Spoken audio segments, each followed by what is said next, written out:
우리가 직전의 말씀을 보면 부활에 대한 논쟁이 있었죠. 부활이 없다 하는 사두개인들, 그리고 부활을 인정하는 바리새인들.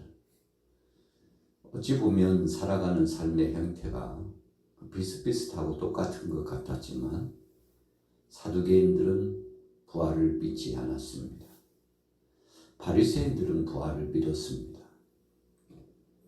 믿지 않는 사람들은 믿지 않는 범위에서 이야기를 합니다.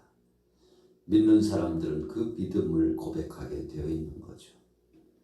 그래서 우리가 신앙생활을 하고 일상생활을 하면서 어떤 말을 하는가, 어떤 생각을 하는가, 이런 관계들은 다 믿음의 차이에 있죠.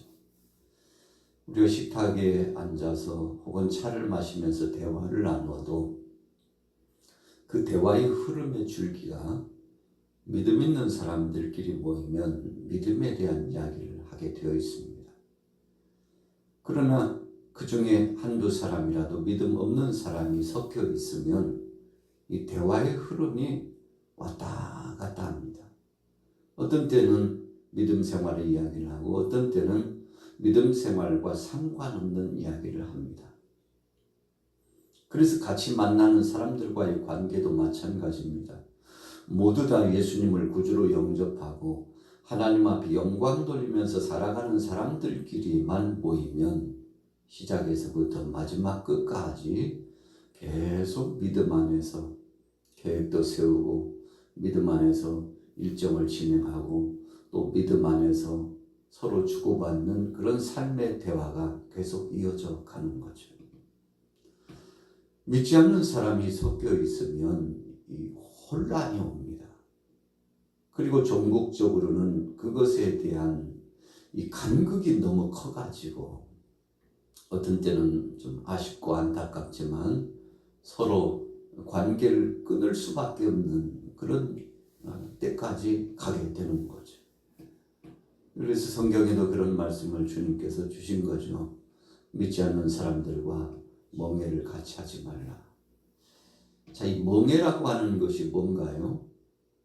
우리가 농촌에서 요즘은 다 기계화가 됐습니다만 소를 키우면서 소를 통해서 농작을 진행할 때 소는 대단한 몫의 일꾼입니다. 그 일소예요. 또 그 소가 어느 정도 성장을 해가지고 새끼라도 낳으면 이 소는 그냥 소가 아닙니다. 살림미천이죠.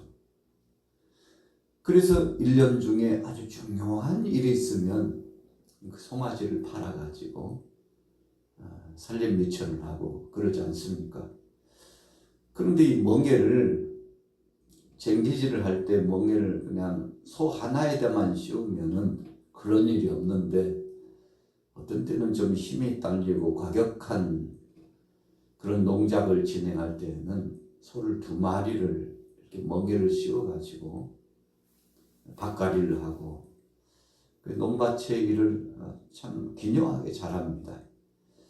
그런데 이 2멍에를 씌워 놓으면 이 소가 일률적으로 주인이 시키는 대로 한 방향을 보고 가면 되는데 전혀 다른 방향으로 제각기 가면 참 곤란한 상황이 생기죠.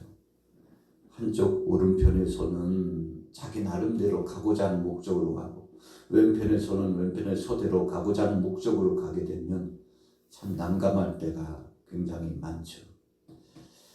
그래서 이 소를 다루기 위해서 참 잔인한 겁니다만 코를 들어가지고 줄에 매여서 그 줄을 당기면 아프니까 곁길로 나가면 콧긴 줄을 끌어당기면서 농부가 제어를 하게 되지 않습니까? 그래서 씌워놓은 멍에를 통해서 효과적으로 농작을 하고 부리고 관리를 하기 위해서 코를 들어놓고 멍에도 씌웠잖아요. 이런 이 멍에라고 하는 것은 아주 중요한 것입니다. 힘쓰는 데 있어서 멍에 벗기면 힘을 쓸 수 없게 되는 거 아니겠습니까? 그래서 멍에를 씌우고 나서 어떤 때는 그것이 수레처럼 굴러가기도 하고 또 그것을 통해서 농작하는 데 아주 중요한 일을 진행할 수 있게 되죠. 여러분, 믿지 않는 사람과 함께 멍에를 짊어지면 참 곤란한 일이 굉장히 많이 생기죠. 오늘 본문의 말씀 23절 직전의 말씀도 마찬가지입니다.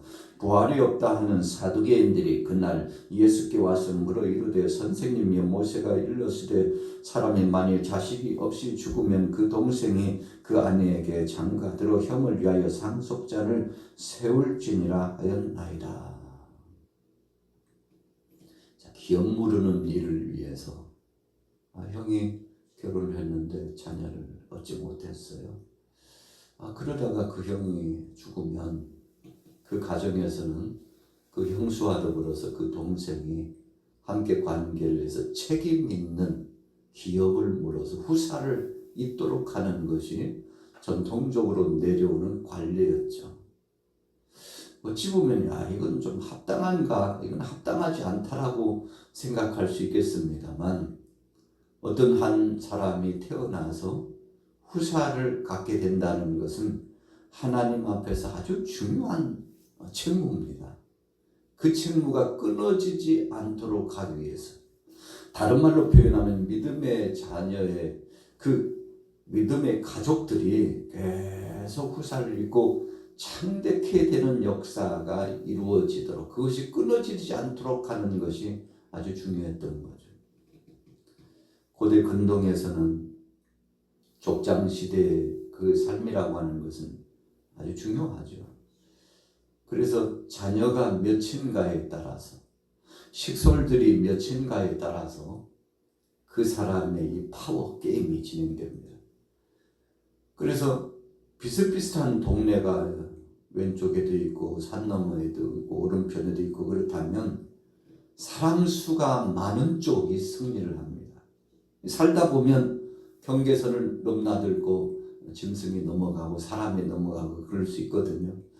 그러다 보면 그것이 분쟁의 씨가 돼가지고 싸움이 일어나면 한 동네가 멸족당할 수도 있는 위기감이 봉착됩니다. 그래서 이 당시에는 다산, 많이 자녀를 낳는 것이 힘의 상징적인 역사였죠. 우리가 성경을 봐도 하나님께서는 후사를 계속 이어나가서 자손이 번창하는 것에 대해서 큰 비전으로 말씀해 주셨죠. 특별히 예를 든다면 아브라함이 75세에 부름을 받아가지고 고향 땅을 떠나가지고 새로운 둥지를 들고 약속의 땅 가나안 땅으로 가는 거죠. 하나님이 지시하신 동서남북을 봐라. 하늘의 별처럼 땅의 모래알처럼 너의 자손들이 창대하게 될 것이다 라고 하신 것은 약속의 땅을 하나님이 주시고 그 땅에서 누리며 살게 하시되, 여러분, 하늘의 별 땅의 모래알처럼이라는 것은 무수히 많은 후손이 번창한다는 것을 의미하죠. 단신에서 출발했는데 아브라함은요 아직 이삭을 보지 못했을 때입니다. 그런데 하나님은 약속을 주시는 거예요. 걱정하지 마, 두려워하지 마. 내가 너와 네 자손들이 이 땅에서 누리며 살 수 있도록 해줄게. 그래서 큰 민족을 이루고 하늘의 별처럼 땅의 모래알처럼 창대하게 해줄게. 어찌 보면 참 허무맹랑한 말씀이죠. 아무런 후사도 없는데, 그런데 20여 년 기다리고 마침내 아브라함이 이제 25년째 되는 그때 100세 사랑하는 아들 독자 이삭을 하나님께로부터 선물을 받게 됩니다만 참 긴 시간을 인내했죠. 하나님께서 그 가정을 창대케 하셨습니다. 아브라함에 이어서 이삭으로, 이삭에 이어서 야곱으로 계속 이 가계보가 이어가게 하시고, 우리가 영적으로 보면 바로 그 가문에서 다윗이 나오죠. 중간에 아주 중요한 매듭과 같은 이 사명을 감당한 자가 다윗인데, 그리고 나서는 또 대를 이어가다가 예수 그리스도께서 오시게 되지 않습니까? 이렇게 함으로써 창대한 역사를 허락하셨는데, 이것은 하나님의 뜻이었기 때문에 오늘 23절부터 33절까지 가계보를 엮고 기업을 물은다는 것은 매우 중요한 것이었습니다. 여러분, 그래서 우리가 희년이라고 하는 것이 오는데, 희년이 오면 모든 것을 되돌리죠. 되돌릴 때 종으로 팔려갔으면 그 신분이 회복돼요. 자기가 혹시라도 살다가 빚을 져가지고 자기의 이 논밭이 다른 사람에게 넘어갔으면 그거 그냥 대가 받지 않고 다 되돌려줘야 됐습니다. 그것이 하나님의 뜻이었어요. 왜 그런가 하면 조상적부터 물려준 그 땅이 다른 사람들에게 넘어가는 것은 하나님이 원치 않는 것이었습니다. 그래서 하나님이 정해주신 그 가정에 계속 대를 이어서 창대하게 되는 것이 하나님의 뜻이었기 때문에 희년의 기쁨 가운데 하나는 잃어버렸던 것을 다 회복하는 겁니다. 그래서 이것을 영적 희년으로 보면 우리가 예수 그리스도 안에서 구원받게 되는 거죠. 여러분, 저나 여러분들이나 사탄의 종이 돼가지고 육신의 정욕, 안목의 정욕, 이생의 자랑 속에 계속 빠져들어가지고 하나님 뜻과는 상관없이 살았는데, 하나밖에 없는 독생자들 예수 그리스도를 보내주셔서 우리로 하여금 죄 가운데 머물러 종의 신분으로 살아가던 우리를 이제는 죄와는 상관없이 사탄의 지배를 받지 않고 온전한 회복을 주시고 하나님 중심으로 살도록 바꾸어 주셨죠. 여러분, 이것을 다른 말로 표현하면 완전한 회복이라고 합니다. 우리가 몸이 좀 아파가지고 몸살기라도 있으면 그렇게 건장했던 사람이요 꼼짝을 못해. 땀을 뻘뻘 흘리면서 누워 있어요. 막 식은 땀이 나고 컨디션이 뚝 떨어져가지고. 그래서 아주 좋은 중요한 만남이 있어도 전화해야 돼요. 내가 나가려고 그랬는데 지금 몸에 천근이요 만근이요 막 죽을 것만 같다고. 그러면 사람들이, 친구들이, 이웃들이 걱정하고 함께 기도해 주지 않습니까? 여러분, 그런데 그러다가 몸이 회복되면 밥도 제대로 먹지 못하고 일상이 다 마비된 것 같았는데 몸이 회복되면 맨 먼저 돌아오는 것이 식욕이에요.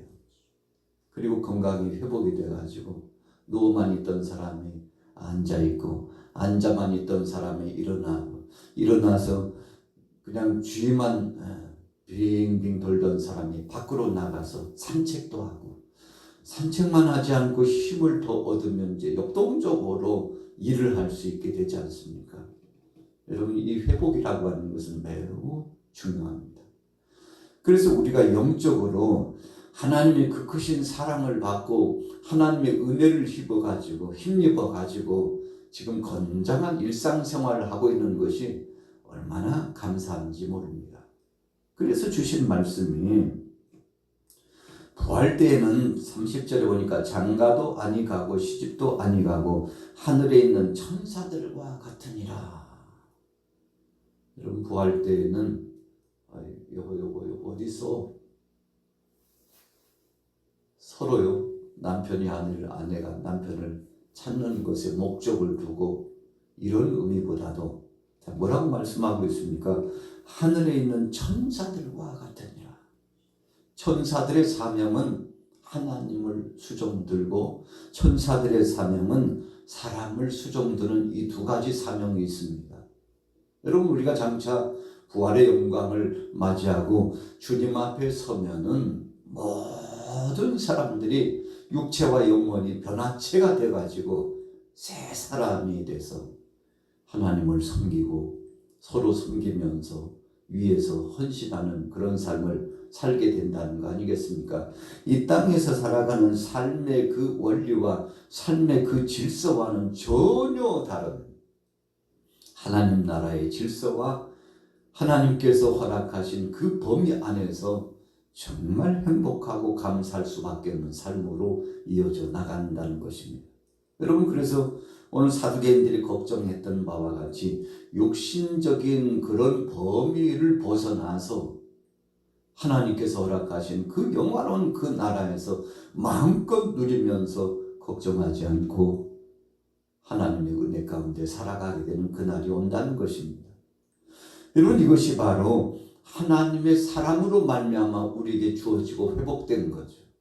하나밖에 없는 독생자 아들 예수 그리스도를 이 땅에 보내주셔서 예수님 때문에 살아가도록 온전한 회복의 역사를 주셨죠.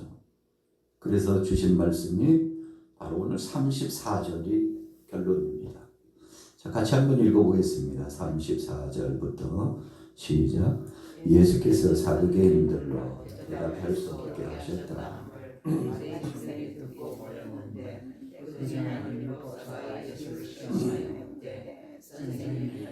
법 중에서 어느 계명이 크니까. 사두개인들은 부활 문제 때문에 논쟁을 벌이고요. 율법사라고 그랬죠. 바리새인들은 또 예수님을 곤욕스럽게 하기 위해서 시험하는 부대로 어떻게 해야만이 어떤 계명이 가장 크고 또 어떻게 해야만이 영생을 얻을 수 있습니까? 라고 하는 질문을 우리가 성경 속에서 보면 이 바리새인들 율법사가 주님 앞에 나와서 하게 되지 않습니까? 가장 큰 계명이 뭘까? 여러분, 영원히 살려면 계명을 지켜야 된다고 하는 결론에 이르는데, 그런데 그 계명을 지키되 그 계명 중에서 정말 중요한 계명이 뭘까 궁금해했어요. 우리가 가르침의 사역을 했던 이 바리새인들이 늘 생각했던 것은, 니고데모도 그랬습니다만, 이 가르침의 이 도의 과정을 통해서 사람이 얼마나 변화를 경험하고 얼마나 달라질 수 있는가가 아주 중요한 관점입니다. 학교에서도 선생님께서 한 학기가 되고 이제 중간을 지나고 그 학기를 마치게 되면 내가 가르쳤던 학생들이 좀 달라지고 변화되고 성숙하게 되기를 원하죠. 그래서 지식적으로 인격적으로 변화되는 학생이 되기를 소원해서 테스트를 하죠. 시험을 보기도 해요. 그리고 대화를 통해서 계속 이 아이들이 어떤 생각에 머무르고 또 인격적으로 어떻게 변화되어 가는지를 테스트하고 지도를 계속 하게 되는 거죠. 자, 율법사들의 관심은 어떻게 하는 것이 그 계명을 잘 지키고 영생에 도달하고 가장 효과적인 역사가 있는 것에 관심이 있었는데, 자 보세요. 36절에 선생님, 율법 중에서 어느 계명이 큽니까? 예수께서 이르시되 내 마음을 다하고 목숨을 다하고 뜻을 다하여 주 너희 하나님을 사랑하라 하셨으니. 자, 예수님이 두 가지를 말씀해 주셨어요. 하나님 사랑과 39절에는 이웃을 내 자신과 같이 사랑하는 것이다. 여러분, 사실 예수님을 시험하기 위해서 한 겁니다만 예수님께서 가르쳐 주셨죠. 사랑이 가장 귀한 것이다. 이 시대적인 상황은 이 사랑을 실천하기에는 많은 문제가 있었습니다. 왜 그러나요? 로마의 압권 안에 있었기 때문에 로마 사람들을 보면 우리를 식민지화시켰던 그 사람들이 밉고 증오심이 발동됐습니다. 그래서 율법대로 하면 이는 이로 갚는 것이 마땅한 거예요. 그래서 오늘 바리새인들이 의도적으로 예수님께 질문한 겁니다. 어떻게 하는 것이, 어떤 계명이 가장 큰 것이냐고.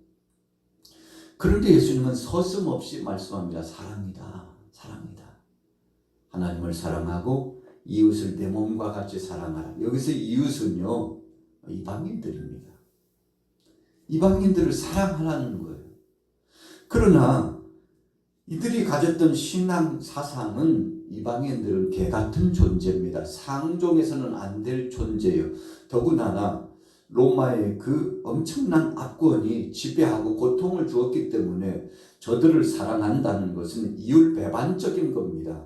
그것은 민족을 모독하고 나라를 모독하는 아주 큰 죄를 범하는 것이라고 생각했는데 예수님은 그럼에도 불구하고 사랑하라 그렇게 말씀을 하셨으니 여러분 적지 않게 예수님에 대해서 반감을 갖고 항거하는 사람들이 많이 나타나지 않았겠습니까? 그러나 예수님은 이 사랑에 대해서 말씀하시고 그 사랑을 실천하시기 위해서 자신의 몸을 던져서 십자가상에 죽기까지 하잖아요. 그래서 예수님이 십자가상에서 죽으신 그 사랑은 진실로 사랑하는 것이 어떤 것인가를 가르쳐 주신 거죠. 친구를 위하여 목숨을 버리면 이에서 더 큰 사랑은 없나니 예수님이 주신 말씀인데 친구와 같은 저와 여러분들을 위해서 예수님이 죽어주신 거 아니겠습니까? 자, 오늘 본문에서 사두개인들도 바리새인들도 계속 예수님 골탕 먹이려고 대적하려고 눈만 뜨면 주님을 향해서 대항하고자 하는 목적을 가지고 예수님 따라다녔는데 그 잘못된 목적 때문에요. 이 질문이 달라요. 생각이 달랐죠. 그럼에도 불구하고 주님은 그들까지도 품고 사랑하시고 제일 큰 계명은 사랑이다. 하나님 사랑하고 이웃 사랑하는 것이 제일 큰 계명이라고 말씀하셨죠. 오늘 하루를 우리가 살아가면서 주님의 은혜 가운데 살며 이 사랑을 실천할 수 있다면 얼마나 복된 것이겠습니까?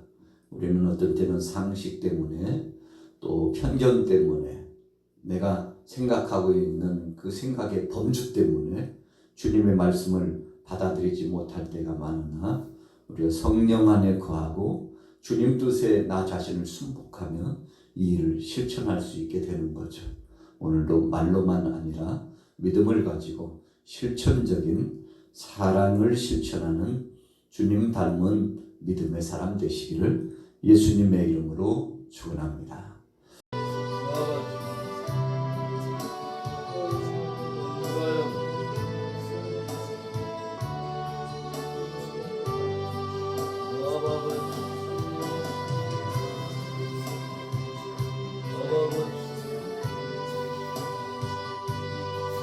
Oh,